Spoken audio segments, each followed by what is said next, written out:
आर्य सत्याच्या दीपाने बुद्धत्वाचा प्रकाश, दुःखातून मुक्तीचा मार्ग, वंदत्त बोधिरत्न महाथेरो. बोधिचेतीय संस्थेचे धम्मचिंतन शिबिर उत्साहात संपन्न. नमस्कार, मी Jayashree Sonawane. Blue storm TV news मध्ये आपल्या सर्वांचं स्वागत आहे आणि ही बातमी आहे महाराष्ट्र प्रतिनिधी संजीव भांबोरे यांच्याकडून. प्रत्येक व्यक्तीला ज्ञानाची गरज आहे. हे ज्ञान तथागत गौतम बुद्धांच्या आर्य सत्याच्या प्रकाशाने साध्य होते. सत्याचा मार्ग स्वीकारा व डॉक्टर बाबासाहेब आंबेडकर यांच्या घटनेप्रमाणे दुःख निवारणाचे साधन म्हणून धम्म स्वीकारा. धम्म हा उसासारखा गोड व जीवनदायी आहे, असे प्रतिपादन वंदत्त एन बोधिरत्न महाथेरो यांनी केले. फाल्गुन पौर्णिमा व उपोषण दिनानिमित्त बोधिचेतीय संस्थेचे धम्मचिंतन शिबिर उत्साहात पार पडले. हे 2 दिवसीय शिबिर चिखली हमेशा राजेगाव MIDC खुटसावरी मार्गावरील डॉक्टर वंदत्त आनंद कौशल्यायन परिसरात दिनांक 1 व 2 मार्च 2026 रोजी रविवार सोमवारी आयोजित करण्यात आले होते. त्या प्रसंगी आयोजित धम्मदेशना प्रसंगी ते बोलत होते. या शिबिराचे उद्घाटन धम्मध्वजारोहणाने झाले, जे वंदत्त रेवतबोधी महाथेरो यांच्या हस्ते पार पडले. तर उपस्थित वंदत्त एन बोधिरत्न महाथेरो व उपासक उपासिकांनी महापुरुषांच्या प्रतिमांना माल्यार्पण करून सन्मानित केले. तत्पूर्वी पंचशील, अष्टशील, पूजापाठ व त्रिरत्न वंदना घेऊन शिबिराला धार्मिक सुरुवात झाली. वंदत्त एन बोधिरत्न महाथेरो यांनी शील, समाधी, प्रज्ञा, सम्यक प्रधान, आनापान स्मृती, विपश्यना व मैत्री भावना या विषयावर मार्गदर्शन केले. त्यानंतर वंदत्त रेवतबोधी महाथेरो यांनी सम्राट अशोकांच्या कलिंग युद्धानंतर धम्मस्वीकार, लुंबिनी सारनाथ भेटी, स्तूप विहार बांधकाम व शिलालेखातील अहिंसा, सत्य, दया तत्वावर धम्मदेशना दिली. दुसऱ्या दिवशी ध्यानसाधना, जलपान, सामूहिक ध्यान, धम्मदेशना व भोजनदान कार्यक्रम उत्साहात पार पडले. महापरित्राण पाठ, मंगलमैत्री व धम्मपालन गाथा सादर होऊन शिबिराचा समारोप झाला. यावेळी पंचक्रोशीतील शेकडो उपासक उपासिकांनी यामध्ये सहभाग घेतला होता. कार्यक्रम यशस्वी करण्याकरता प्रदीप वासनिक, अमरदीप बोरकर, संगदीप भोयर, नरेश साखरे, महेंद्र तिरपुडे, भामा खोब्रागडे, ज्योती नंदेश्वर, गायत्री भोयर, अलका बोरकर, विनोद बोरकर, मारुती करवाडे, मोरेश्वर बोरकर, अरविंद भिमटे, सपना भिमटे, सुरेंद्र बनसोड, विनोद रामटेके, सुषमा नंदेश्वर, संगीता बोरकर, सीमा वासनिक, रेखा भोयर, दामोदर भोयर, बबिता वासनिक, विमल भवसागर, विनोद कांबळे, भूपेंद्र रामटेके, रितेश रामटेके, डॉक्टर गुणवंत इलमकर, पुरुषोत्तम रामटेके, अनमोल कांबळे, अचल मिश्राम, दर्शना तिरपुडे, मनीषा भोयर, रत्नमाला वासनिक यांचे सहकार्य लाभले. अशाच काही नवीन बातम्यांच्या अपडेटसाठी आपण पाहत रहा ब्लू स्टॉर्म टीव्ही न्यूज. प्रकाश जगामध्ये त्यांना सर्व व्यक्त करता आला. ती 4 आर्य सत्य म्हणजे कोणती? तर दुःख आर्य सत्य. जगामध्ये दुःख आहे याचा साक्षात्कार तथागताला झालेला आहे. दुःख समुदय आर्य सत्य म्हणजे दुसरं आर्य सत्य दुःखाचं कारण आहे. कारणाशिवाय दुःख हे अस्तित्वात येऊ शकत नाही.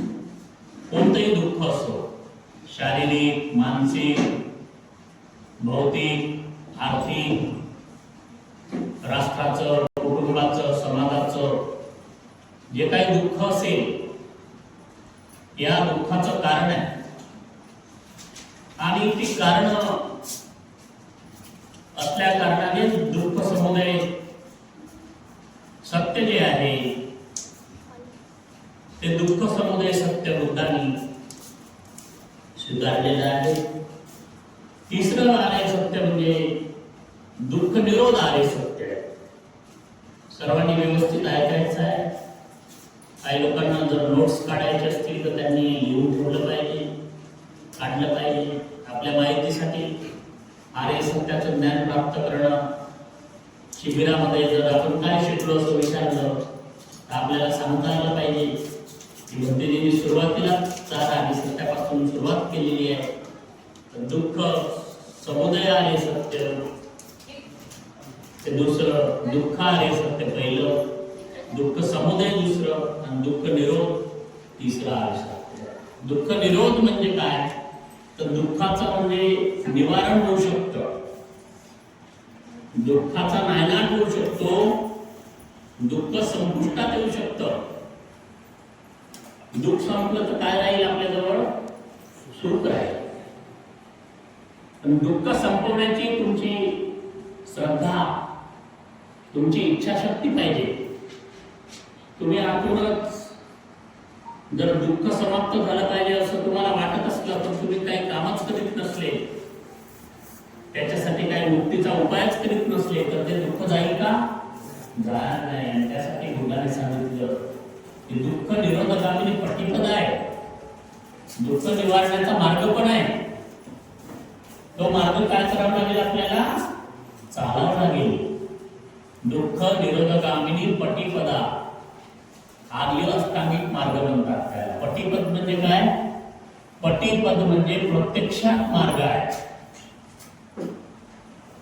आणि हा जो प्रत्यक्षात मार्ग असतो तर तो प्रत्यक्ष आपल्याला तिथपर्यंत नेऊन पोहोचवतो. पण आपण त्या मार्गाची प्रशंसा केली, खूप सुंदर आहे, खूप सुंदर मार्ग आहे, आणि त्याच्यावरती आपण चाललोच नाही. आपण म्हटलं बुद्धगया खूप सुंदर आहे, बुद्धगयाच्या विमानात बसलोच नाही, ट्रेन मध्ये बसलोच नाही, बुद्धगया करत राहतो, तर बुद्धगयाला पोहोचू का आपण, बुद्धगयाला आपण पोहोचणार नाही. भगवान बुद्धाच्या काळामध्ये असेच लोक होते. भगवान बुद्धाने त्यासाठी उदाहरण दिलं की काही लोक म्हणतात की राजगिरी खूप सुंदर आहे, नालंदा खूप सुंदर आहे,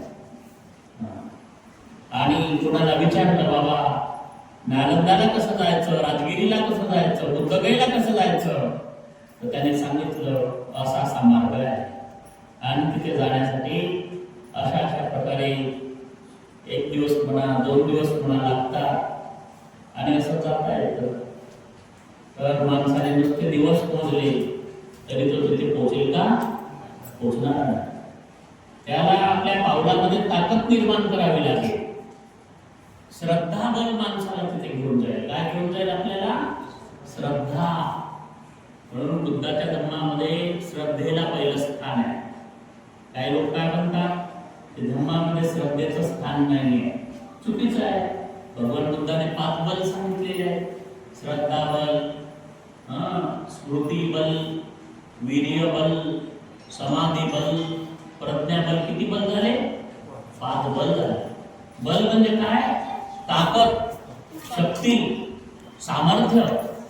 आणि हे सामर्थ्य जोपर्यंत आपल्याला प्राप्त होणार नाही तोपर्यंत आपण जाऊ शकत नाही. एक तर म्हणजे श्रद्धा आपल्यात असली पाहिजे.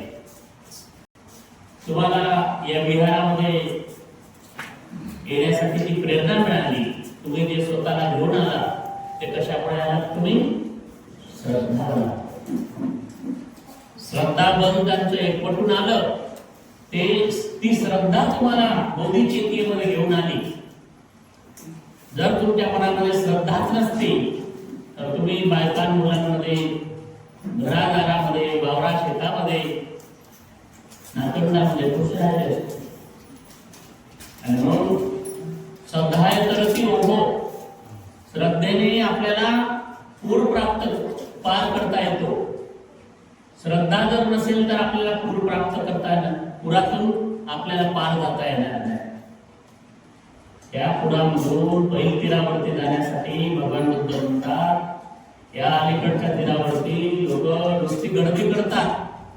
आम्हाला आंबोऱ्याला जायचं आहे, आंबोऱ्याला जायचं आहे, आणि त्या तिथे जाऊन त्या पहिल्या जवळ एकोडी जवळ जाऊनच थांबतात आणि म्हणतात, हे माझ्या आंबोऱ्याच्या काठा नदीच्या, तो मला त्या काठा जायचं आहे, नंदवर्धन मोदीच्या विहाराकडे त्या काठा जायचं आहे मला, तर तू इकडे ये. तर ते काठ येईल का, काठ नाही येणार. आपल्याला त्या पहिल्या तीराच्या काठावर जायचं आहे. भगवान बुद्ध म्हणतात, काही लोक ते नदी पार करणं बाजूलाच राहायला, नदीवरतीच गोंधळ करतात. मला तिकडे जायचं आहे, मला तिकडे जायचं आहे, एकही बसच नाही नव्हे. नावेत बसले आणि ते आता नाव पहिली तीरावरती जाईल.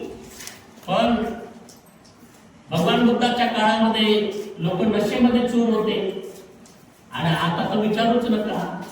त्यावेळी नशेमध्ये चूर होते लोक म्हणून बुद्धाने सुरा मेलाय म्हटलं की नाही. आणि आता येणारी जी होलिका आहे ते जाळतील लोक, नशाखोटा करतील आणि शिवीगाळ करतील, रंग खेळतील. अकुशल किती जन्माला येईल. ज्या सणामुळे माणसाच्या मनामध्ये विकार पैदा होतात, ज्या सणामुळे माणसाला म्हणजे दुर्बुद्धी, दुर्भावना अशी सुचत असते, ते माणसाचं कधी कल्याण होते. म्हणून आपलं पौर्णिमेचं महत्व जाणून आपण अशा शिबिराचं आयोजन केलेलं आहे की जेणेकरून आपल्या मन मस्तिष्कामध्ये आपल्या मनाची, मानसिकतेची खऱ्या अर्थाने स्वच्छता झाली पाहिजे. मानसिक स्वच्छता अत्यंत आवश्यक आहे. भगवान बुद्ध म्हणतात घराला झाडलं नाही हा घराचा दोष आहे, शरीराला धुतलं नाही, आंघोळ केली नाही हा शरीराचा दोष आहे. पण मनामध्ये जे विकार काढले नाही तर तोही तर मनाची मलिनता गेली नाही आपल्या. त्याच्यामुळे तर आपण जीवनभर मी माझं करीत आहोत. हे माझं ते माझं मूर्ख माणूस सारखा असा विचार करीत राहतो. पुत्रमत्ती धनन्मत्ती इति बालो विहंयती, पुत्र माझं धन माझं अशा प्रकारे मूर्ख माणूस जो आहे तो विचार करीत राहतो. भगवान बुद्धांनी सांगितलेले आहे की पुत्रमत्ती धनन्मत्ती इति बालो विहंयती. अशा प्रकारे मूर्ख माणूस स्वतः घरापुरता दारापुरता विचार करतो. का नाही आले जी घरी कोणीच नाही ना, घरी कोणीच नव्हतं, घर राखा ते घर पण उचलून देत आपलं ताला लावून येऊ शकतो आपण घराला. पण यायची जर श्रद्धा जर नसेल तर तो घराला कुलूप लावू शकत नाही, घराच्या बाहेर 2 पावलं चालू शकत नाही. हिंदू धर्मामध्ये म्हणतात पाप्याला आगाची गोदी दूर नाही, असं काय म्हणून पाप्याला पंढरपूर दूर म्हणतात. ते मी बनवलेलं आहे, पाप्याला आगाची गोदी दूर. हे माझं आहे, मी कमी आहे. तर पाप्याला आगाची गोदी दूर म्हणजे काय? एखादा माणूस असला तो त्याला दूर जायला सांगितलं तरी तो जवळच म्हणजे घाण करतो. आहे ना, त्याच्या पावलामध्ये शक्ती नाही, ताकद नाही, जवळच घाण करून ठेवतो. कुठे पंढरपूरला पोहोचणार आहे? त्याला हातोडीमध्येच पोहोचणं कठीण झालेलं आहे. तर तो पंढरपूरला कसं जाईल? बरेच लोक अशा पद्धतीने जानबा तुकाराम करणार आहे. पण त्यांना मिळतो का देव? बरेच लोक देवदर्शनाला त्यावेळी जात होते, तर वाटेमध्ये देव मिळाला असं करून ओरडायचे. काही लोकांना देव नाही मिळत, देव मिळतो. आणि काही लोकांचे जाता जाता ऍक्सिडेंट होतात. पहा तुम्ही, पुण्या देवाला धर्माला जाताना गाड्या उलटतात आणि हातपाय लंगडे होतात, मरतात लोक, पण देवदर्शन सोडत नाही. पूर्वी आपल्याकडे दीक्षाभूमीला लोक ट्रेनच्या टपावरती बसून यायचे. जुना भीमगर्जना चित्रपट तुम्ही पाहिला असेल बाबासाहेबांचा, तर बाबासाहेबांच्या दीक्षाभूमीला लोक ट्रेनच्या टपावरती बसून यायचे, पण कधी काही घटना घडत नव्हत्या. आता कुठे गेलं तर घटना घडतात. देवाच्या नावाने माणसं मरतात. कुंभमेळ्यामध्ये चेंगराचेंगरी झाली की लोक स्नान करायला जातात, तिथे पायाखाली चेंगराचेंगरी झाल्यानंतर लोक मरतात, दबून मरतात.